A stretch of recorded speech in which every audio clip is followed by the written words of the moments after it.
rubber link stopper, no. Pag may nararamdaman na kayo sa inyong mga click na may lumalagotok sa mga humps, sa mga lubak, so baka may tama na itong inyong rubber link stopper. Madali lang naman magbaklas nyo, no. Babaklasin nyo lang itong side cover, kabilaan. Yan, kabilaan yan. Babaklasin natin yan side cover. Tapos tatanggalin natin yung tornilyo na yan. Yan. Tapos natin tanggalin yung isa naman, bali ang dalawang tornilyo lang na yun ang tatanggalin natin. Basic na basic lang naman yan. Eh, yung isa nahugot na. Ayan. Dalawa.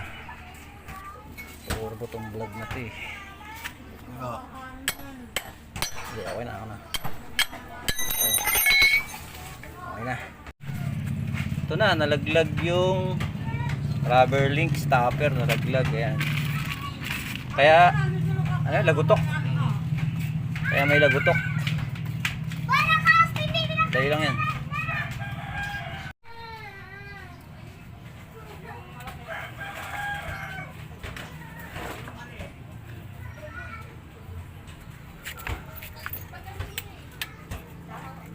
Nakawala yan, oh. May, ano ba tawag dito? Cable tie, may cable tie na, may alambre pa sa gilid. Pag nakatakas ka pa, ewan ko na lang sa'yo. Alright. Wala nang kawala yan. Nawala kasi yung rubber link yan. Tumakas eh. Pag gusto nyo hindi makatakas, pusasa nyo, gaya nito, wala kang kawala. Maputol man to, may alambre pa sa gilid. Okay. Hindi yan masagawa tignan kasi sa ilalim naman yan, nakatago yan. Kasi mata ko malabo na.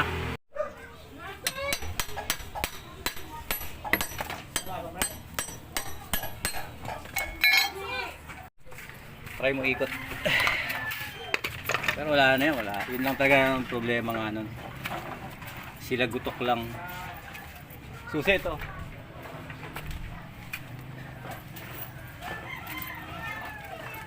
Tapos panggilid naman.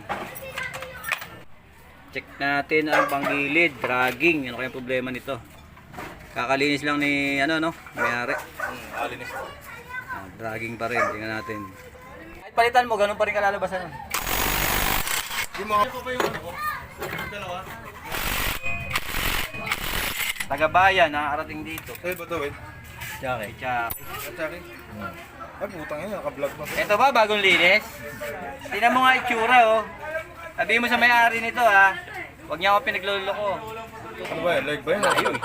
Yeah. Naka-vlog yan, naka-vlog. Bagong linis daw, sabi ng may-ari. Naniniwala ka sa master. Tingnan mo itsura, oh. Oh. Hindi.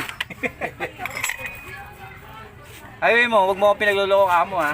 Kasi baka nililis niya yung dito lang. Ito, nililinis kasi ito, kaya dragging. Loob dito. Tingnan mo, kapal, oh. Wala na yung grasa, oh. Lagay tayo sa bed, mababasa ko eh. Maraming basher eh. Kung maaari maglalagay tayo sa pin. Ito ang dahilan ng dragging, oh. Ayan, oh, matigas, oh.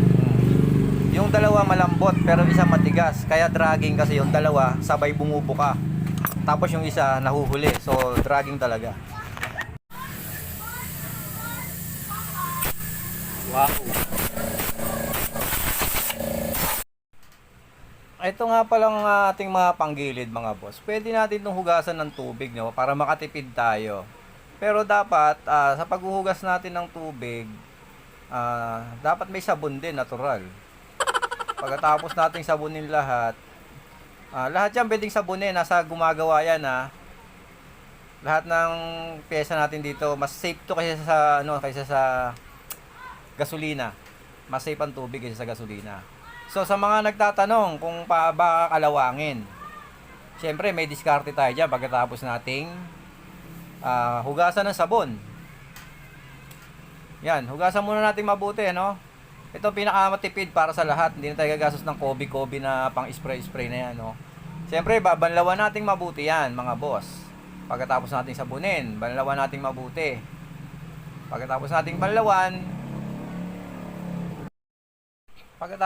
banlawan, mga boy, i-sprayhan lang natin yung bakal. Yung mga bakal lang yan. Konti lang, pahapyaw lang, para pinakabanlaw lang niya. Yan. Ang ginagamit ko nga pala yung WD-40. Yan. Sigurado hindi kakalawangin yan. Pinakabanlaw lang niya yan. Sa mga bakal lang, pero sa aluminum kahit wag na. Yan ang technique yan, para hindi kalawangin. Pero kung tutusin, hindi na makakalawangin yan kasi moving parts yan. Panigurado lang. Baka ma-stuck kasi yung motor nyo. Siyempre, pagkatapos yan, lagyan natin ng grasa, para smooth na naman ang takbo nitong siklik. At wala na naman dragging. Boy!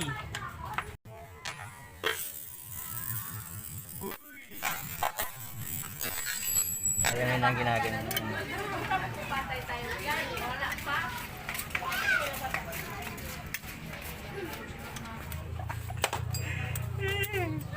Yan. Alright. Muna. Yan natin may dragging pa. Bago natin sarado lahat. Ikot ka muna. Oh, tingnan mo yung dragging. Kahit dyan lang. Di ba kanina ramdam mo yung dragging? Wala naman naiwan. Baka mamaya na. Okay, tuloy.